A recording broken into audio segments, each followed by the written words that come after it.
in this video, the criterion for T to be singular, regular, and rank of T, nullity of T, and also rank nullity theorem are discussed. First, we will have criterion for a linear transformation T to be a singular transformation. If V is finite dimensional over F, then T belonging to A of V is singular if and only if there exists a non-zero vector in V such that that vector is annihilated by T. That is, the image of V under T is 0. So first we will assume that T to be singular and try to prove that whenever V is non-zero, our V is annihilated by T. So if we assume that T to be singular, then by corollary 2 to theorem 6.1.12, we can have one non-zero linear transformation, say S, in A of V such that the composition ST equal to composition TS is the zero transformation. Now since S is a non-zero linear transformation, we can find an element, say W in V, such that the image of W and that S is a non-zero vector. Now by taking that vector, the image of W under S as V, if we consider the image of V under T, then it will be the image of W under S under T is the image of W under the composition ST. But the composition ST is zero transformation. So W, the image of W under the zero transformation is the vector 0. So we conclude that our V is annihilated by T. So that means the image of V under T is 0. So we have produced a non-zero vector V in capital V which is annihilated by T. Now converse part, if we assume that the V is annihilated by T whenever V is a non-zero vector, we try to prove that T is singular. On the other hand, suppose we assume T to be regular, then T inverse will exist. So if we apply T inverse on both sides of this, then we get the vector V to be the zero vector. But we have already said that V is a non-zero vector. So we get a contradiction and therefore our T cannot be regular. So T is singular. Next we have the criterion for a linear transformation T to be regular. So this says that if V is finite dimensional over F, then T in A of V is regular if and only if T maps V onto V. So first we will assume that T in A of V to be regular. Then given V in capital V, we can write our V as the image of V under the identity transformation, and that identity transformation can be replaced by T inverse T, and by the definition of composition of mappings we can write our V in this way. Now this is obviously a member of capital V because T inverse is also a mapping from V to V. So VT inverse is a member of capital V. So we have this to be a member of capital VT, that is the image of V, capital V and a T, range of T. And so we have capital V to be contained in VT, but as T belongs to A of V, the range of T or the image of T is contained in V. So clubbing these two, we conclude that the image of V and T is the whole of V. So T is onto. Now conversely, suppose that T is not regular. See, the converse part is established in this way. Actually speaking, we have to show that if T is onto, then T is regular. If T is onto, then T is regular. So that is what we are supposed to prove. But it can also be proved by the contraposition. That is, we will assume that T to be not regular and prove that T is not onto. Now T is not regular means T is singular. So because T is singular, we can find a vector, say V1, non-zero vector in V such that V1 is annihilated by T. Now this V1 being linearly independent, it can be extended to a basis, say V1, V2 and so on Vn of V. Because any set of linearly independent vectors can be blown up to a basis. So we can extend this V1 etc. V1 to this basis V1, V2 and so on Vn of V. Now we will consider capital B to be the collection of elements which are nothing but the images of V1 etc. Vn and T. So image of V1 and T, image of V2 and T, and so on, image of Vn and T. This collection, let us call that as capital B.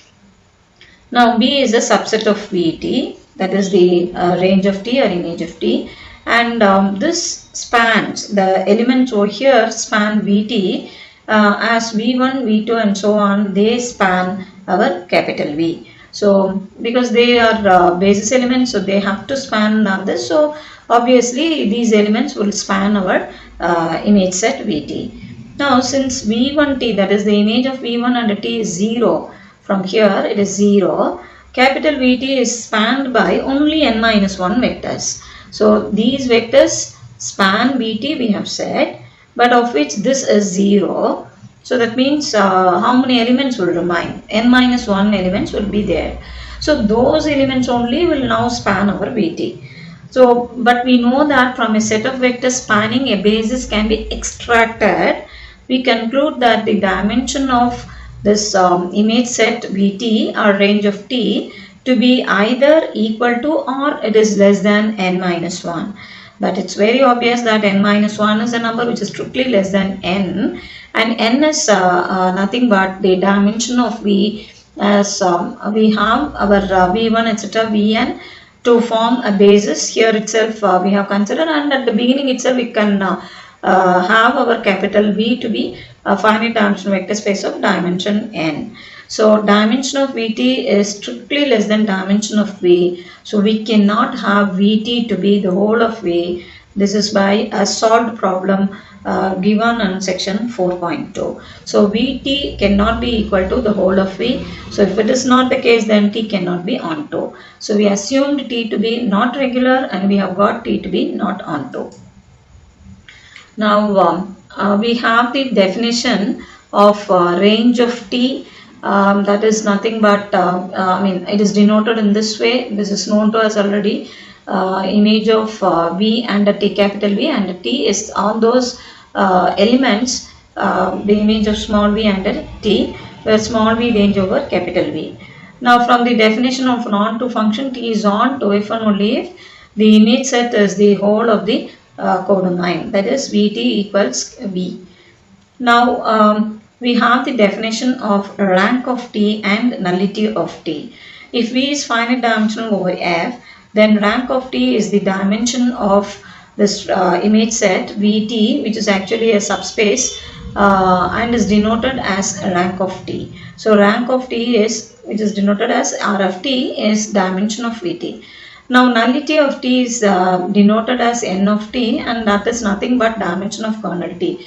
We know already that kernel T and Vt are subspaces of capital V. So if T is a linear transformation from V to itself, then kernel T and Vt are subspaces. That is the image of V and T, capital V and T.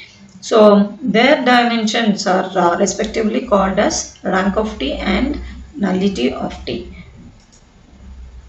Now we have lemma which is based on the rank of linear transformations. Now if V is finite dimensional over F, then for two members, say S and T in A of V, rank of St is less than or equal to rank of T. Rank of Ts is also less than or equal to rank of T.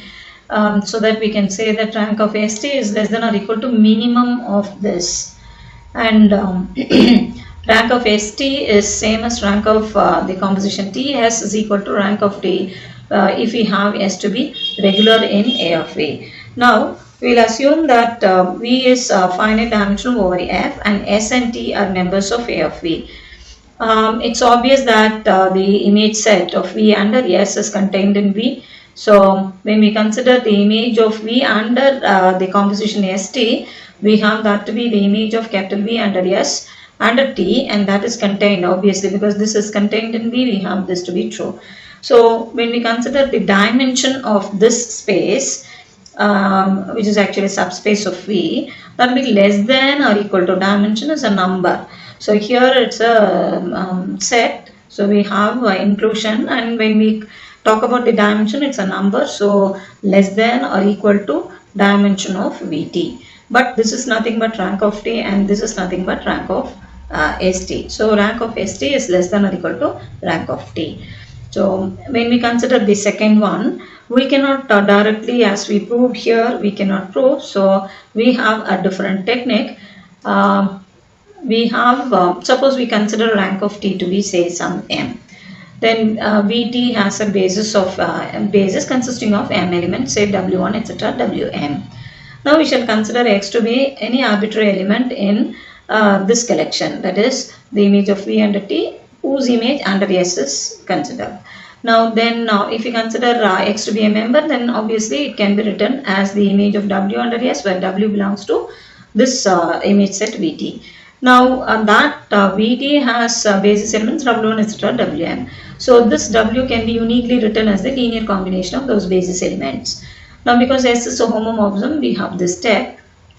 So this says that this is an arbitrary element of this. So we have this being spanned by these elements W1, that is the image of W1 under S, and so on, image of Wm under S. So they are m in number. So the dimension of this is at the most m, for the reason that from a set of vectors spanning, a basis can be extracted. So either they themselves will form a basis, or a subcollection of it will be linearly independent and hence will become a basis of this space. So rank of Ts, and therefore rank of Ts, which is dimension of V, and Ts is nothing but less than or equal to m, and that is nothing but dimension of Vt, which is equal to rank of T. So we conclude that rank of Ts is less than or equal to rank of T, and that proves the second subdivision.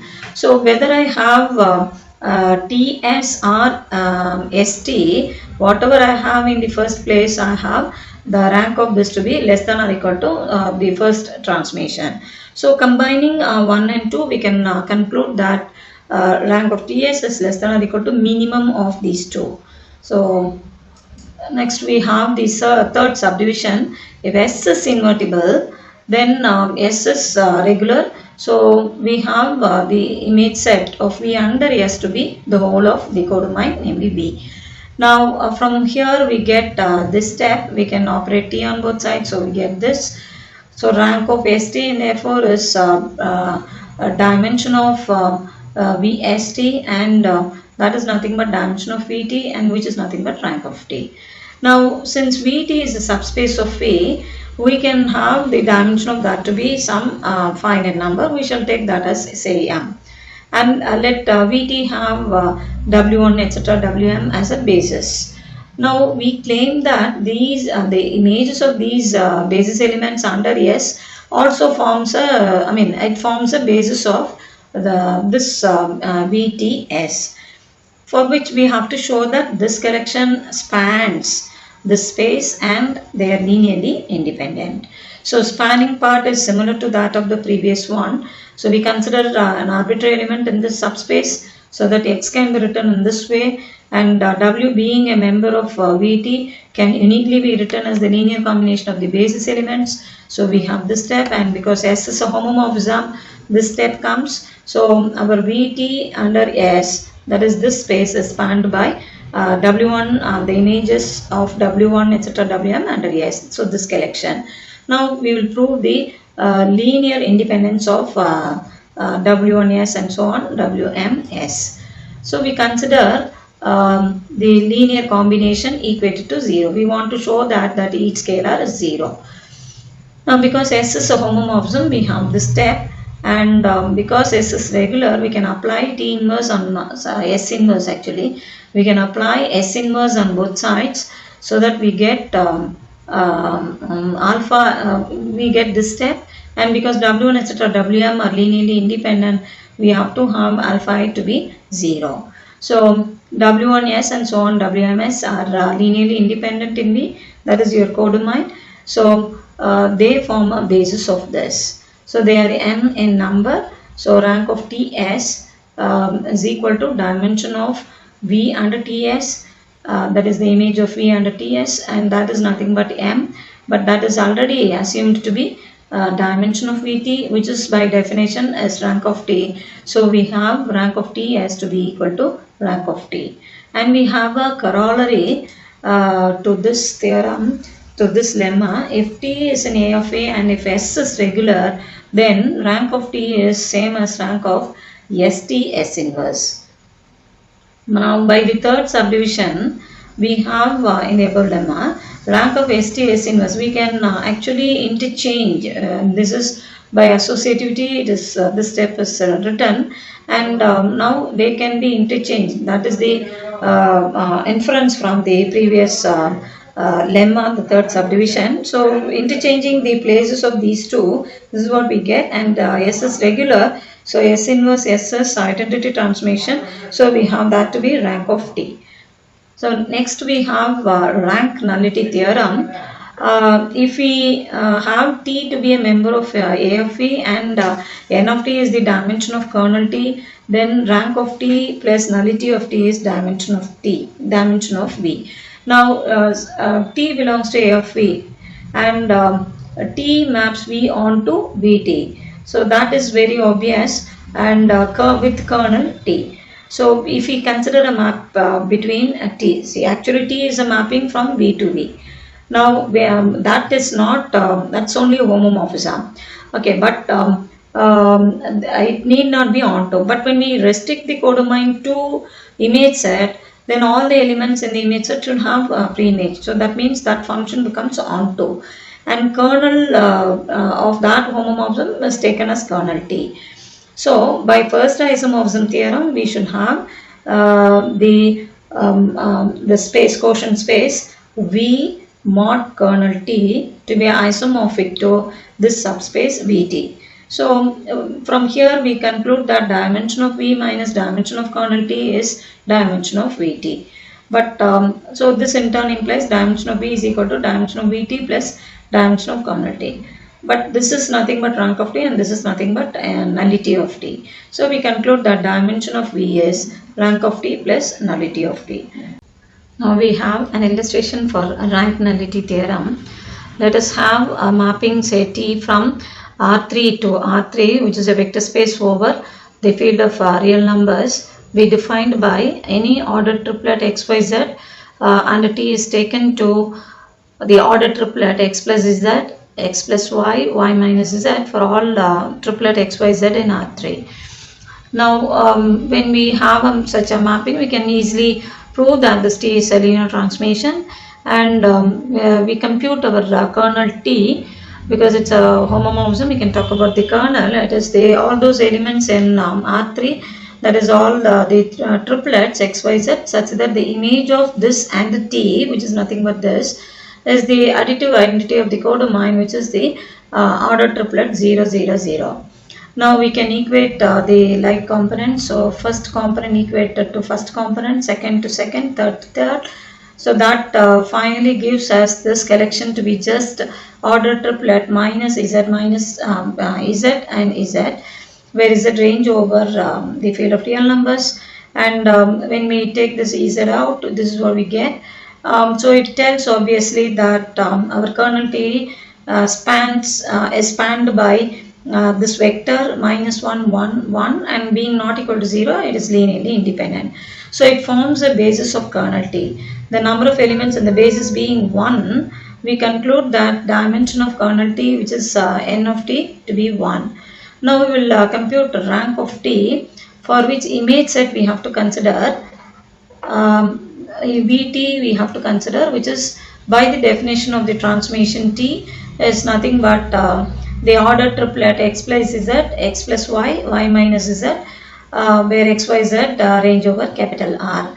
That is the field of real numbers. Now we can rewrite this in this way, and again it can be rewritten in this way, and we club the terms containing y. So we have this to be linear combination written in this form.